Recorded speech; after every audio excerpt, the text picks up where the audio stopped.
Welcome back to Leaders Whiteboard, session 15.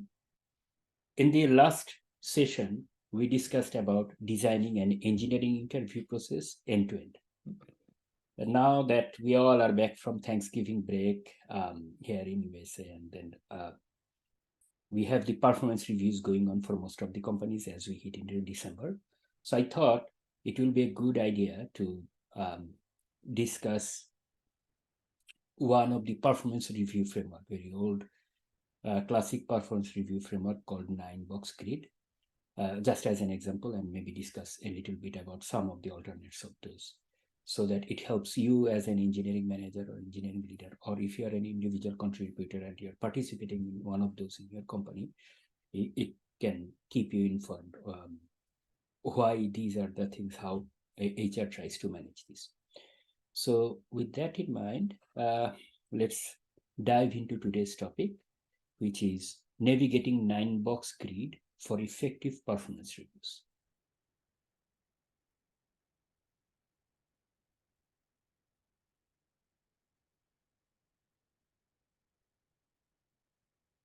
So what is 9-box grid? So the 9-box grid is a versatile tool used to assess and map out employee performance and potential. It aids in identifying leadership candidates, planning succession, and strategizing employee development.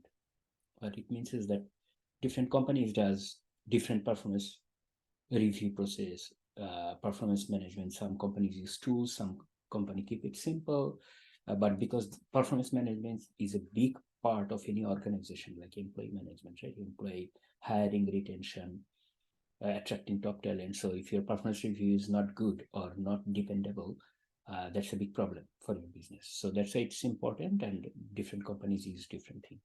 So one of the very early one, like developed in 1970s, more than 50 years back, was a simple structure that we discussed today is 9-box grid.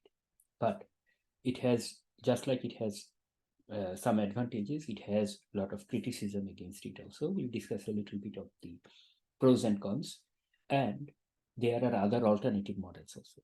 But before anyone tries to understand the alternative models, I felt like that if you know the classical model first, that will help us know its strength and then in weaknesses, so that we can try to find change our model or pick another one that can address those weaknesses.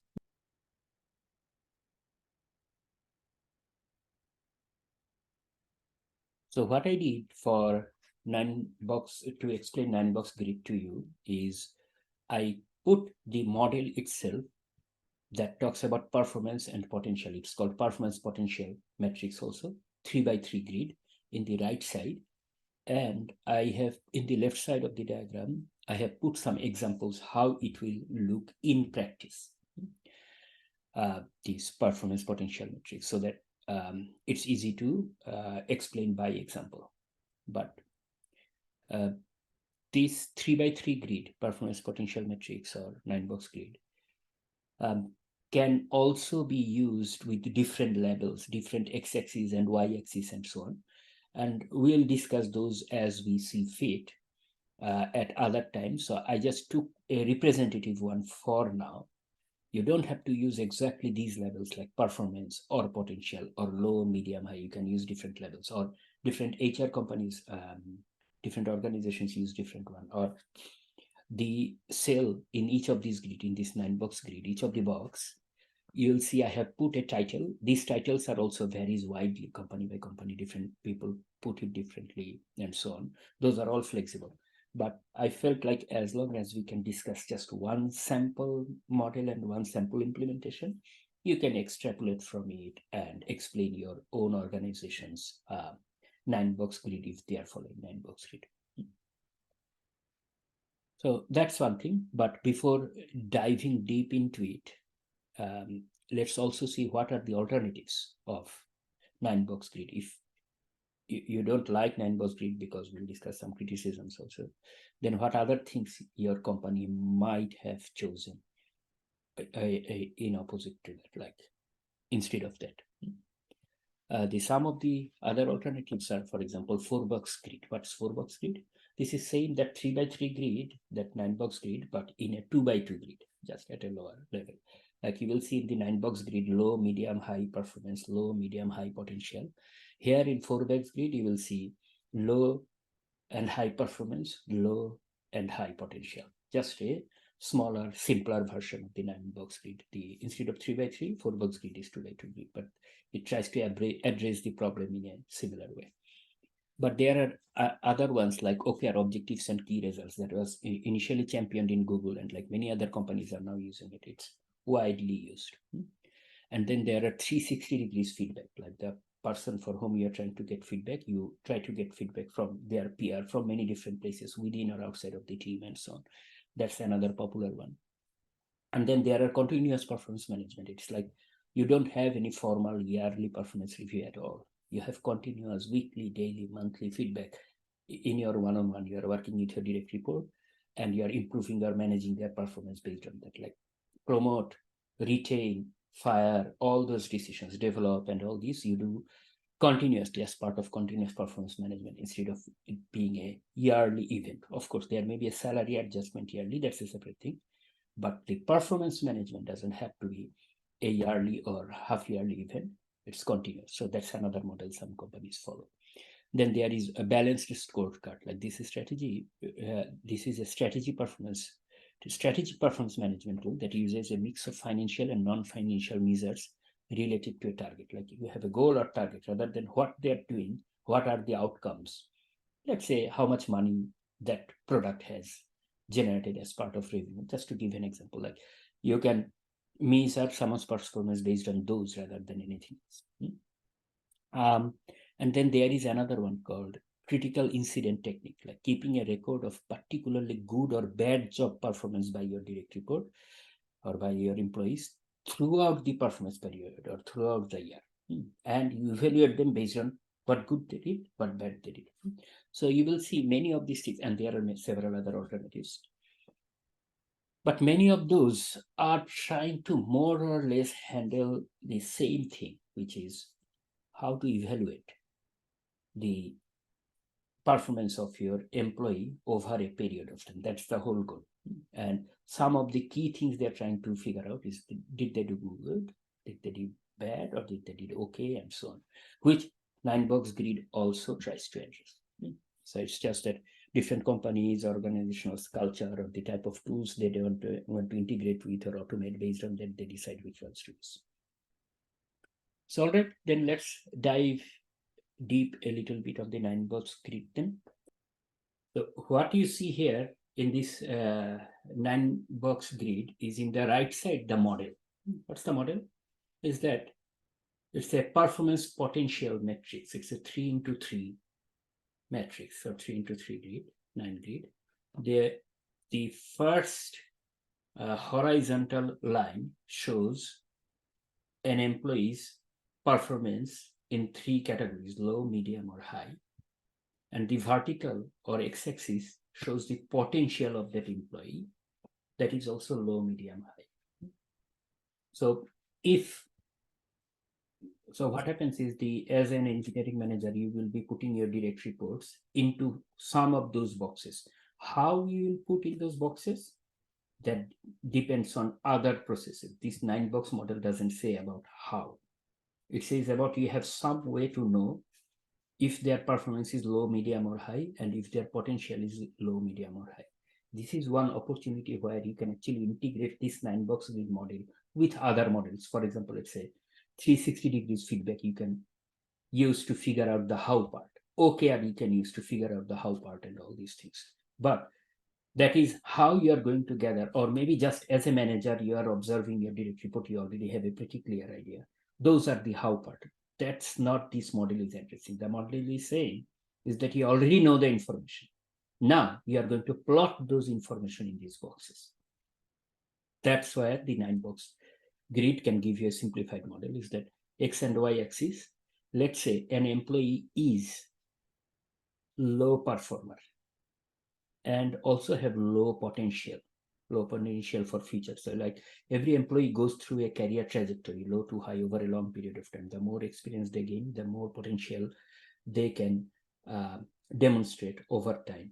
Or some people may be in the downward trajectory where they have gone far in the hierarchy, in the career ladder, but they don't have too much more left in them to go even higher. So their trajectory is lower, and early, relatively inexperienced engineers may have higher trajectory and so on, right? Future potential. So it's performance versus potential. So if you're, as a manager, you put someone under low performer and low potential, they are called risk talents or talent risk. They are the bottom performers or one of the lowest performers in the company, the lowest talents actually. Which is in this box, like talent risk. What do? You counsel them, you coach them. Maybe this happened because it's a bad hire, so you may even have to terminate them or move to a different team, move to a different role, figure it out. But in the current role, in the current capacity, they are not the right fit. So figure out if you want to put them into a PIP, performance improvement plan, or you want to counsel them, coach them, put them into training to develop them. As a manager, you have to make a call.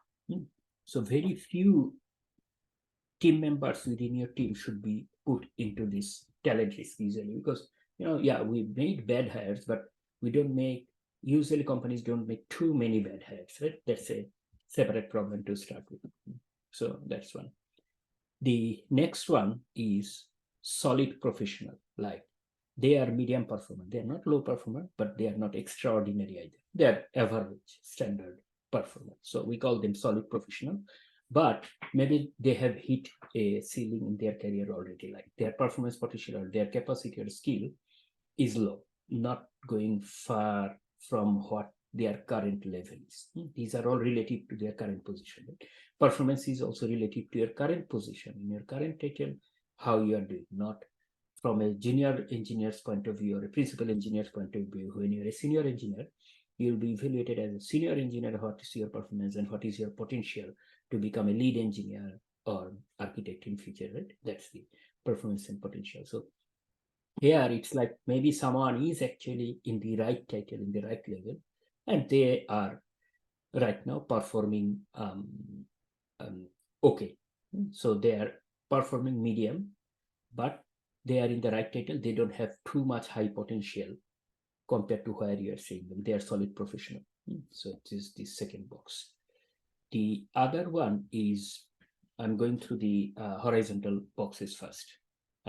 Is someone who has high performance, he demonstrates in their current role, not medium, not low, high.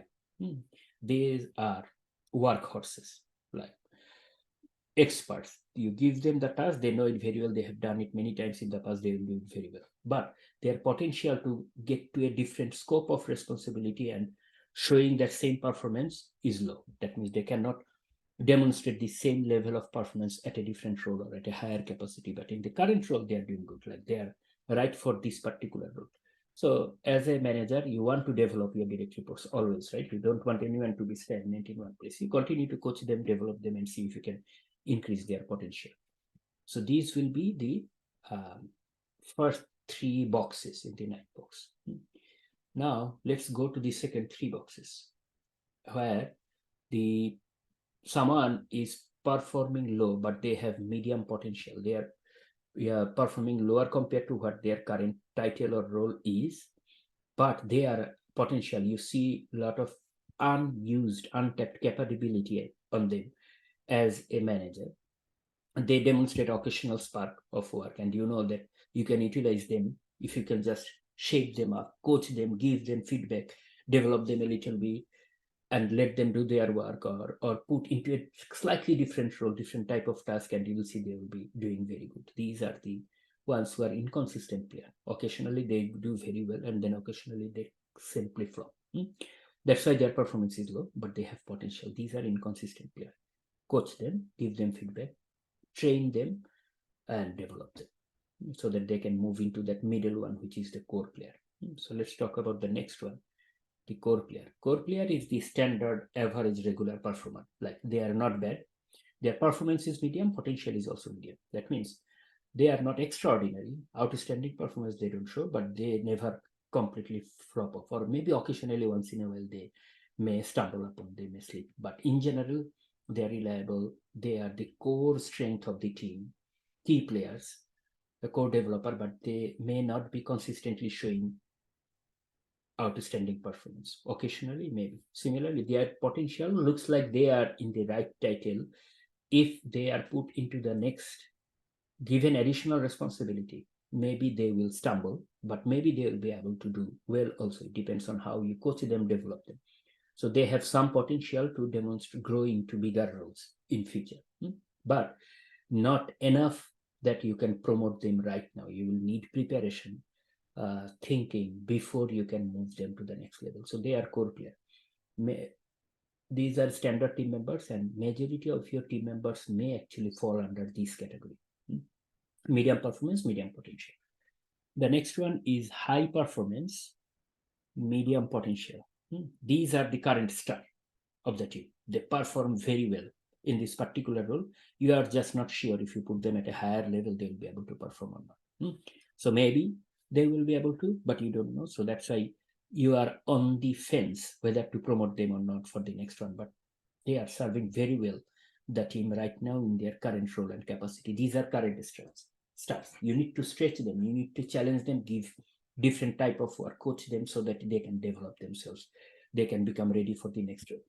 For some situations, you may already decide to promote them for the next level because they are already consistently like they showed that they can in their current role they can perform very well. And once in a while, even if they miss, but they in general they perform very well. These are good asset for the team. So as a manager, you may actually decide to excuse me, right away promote them also or wait a little bit more. And then the last three grids of the 9-box grid, the last three boxes are rough diamond is low performer but high potential. These are people who are usually in the wrong role. They are very good team members, but they are in the wrong team or the wrong job function. The ask that you ask them the type of task is really not their skill set. But they have demonstrated many other potentials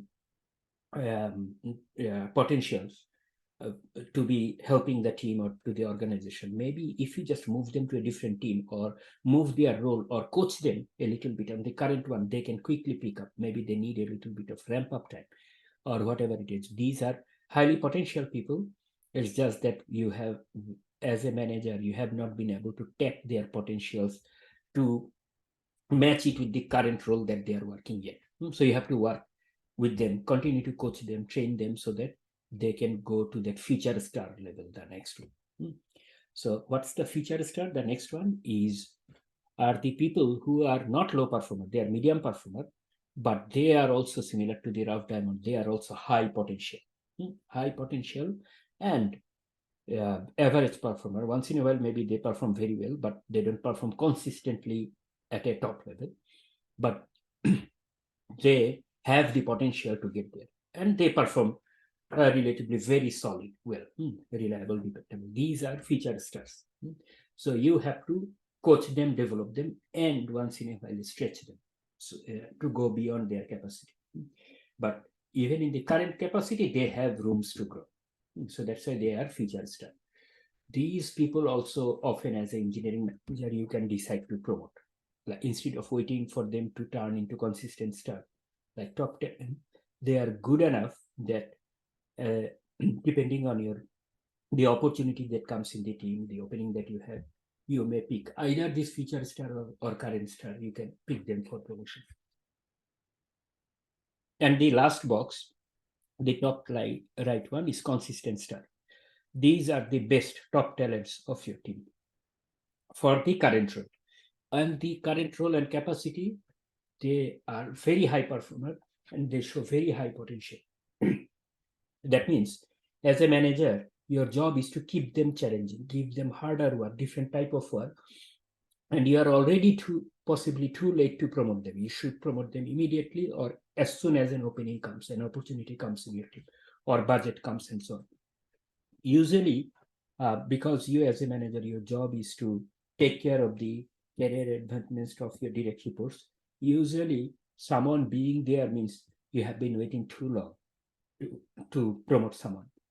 If you are not recommending right now and still putting someone in consistent star and stretch, well, you got to figure out why are you not doing your job as a manager. You should promote them definitely right away if you have the opportunity in your team, or if you don't have opportunity in your team, find a different team within the organization, because otherwise these people will soon get demoralized that I'm doing my best, everything, there is nothing to improve, and still I'm not getting additional scope or responsibility of work.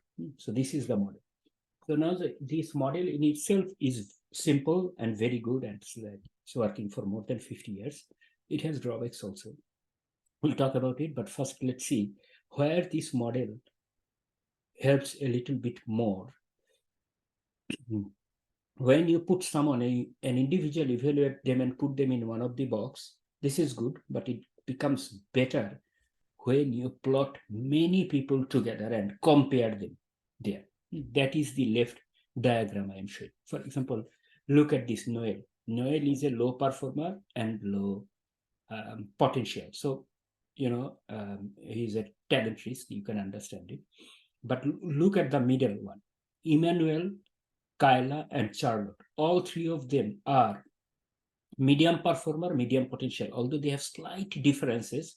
But from a category point of view, this is the same box for them. Let's say, if we look at the next one, Matt and Elijah are slightly better than Emmanuel, Kyla, or Charlotte, because although all of them are of medium potential, Matt and Elijah are high performers. So that's why they are current star. So when you start comparing, plotting a lot of people together from different teams, like team A, team B, team C, you start seeing that you can make a relatively fair system. Is that just because one team's products are doing well, generating more revenue, that doesn't mean all the team members there are top star. And in another team, maybe there is a top star, but the other team members are not pulling their weight. So that top star is being punished.